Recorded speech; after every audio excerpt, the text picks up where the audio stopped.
Good afternoon, I'm Jack Buyck. I'd like to welcome you to the first of several presentations on the Caribbean. The first will be kind of generic, and I'll be talking to more specific topics as the cruise goes on. My first encounter with the Caribbean goes back over 50 years, circa 1957, when I accompanied my parents on my first ever cruise, and it was to the Caribbean. 2 weeks out of New York City on the now extinct Grace Line, the Santa Rosa, and we went down to Aruba, Curacao, and most importantly, Cartagena, Colombia. This was the heart of the Spanish Main. It was probably the most heavily fortified and the most frequently attacked, and it piqued my interest in the area. We're going to look at about 250 years of history, the Spanish Main, which was basically a big Spanish lake. That's what the Caribbean looked like. Just checking your depth perception, we're going to separate fact from fiction, Hollywood from history.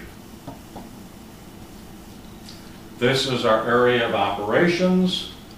Spanish ships would come in from the Old World to the New via the Lesser Antilles, bringing European goods at some of their colonies like San Juan, Santo Domingo, Cartagena, Nombre de Dios, and Portobello here of the Panamanian Isthmus.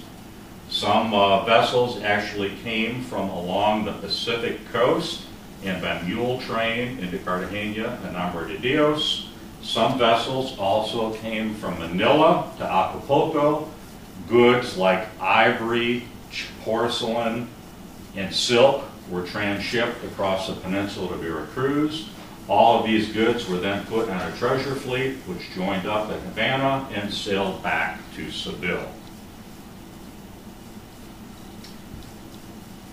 Looking at where we were at this point in time historically, the Spanish had just finally eliminated the Moors, chasing them out of the last stronghold of Grenada in 1492. Columbus's voyages began the first surge of European exploration, colonial expansion, and exploitation of their colonies. Columbus obviously had a lot of important discoveries. He unfortunately didn't find any gold, what the Indians called the sweat of the gods, and he died in 1506, considered himself a failure. They were all looking first and foremost for a way to find the riches of fabled Cathay, China, the East Indies, but they were denied. Instead, they found the New World. In 1502, Spain established its first colony in the New World in the island of Hispaniola, today's Dominican Republic. They put in about 2,500 people. Most importantly, animal husbandry.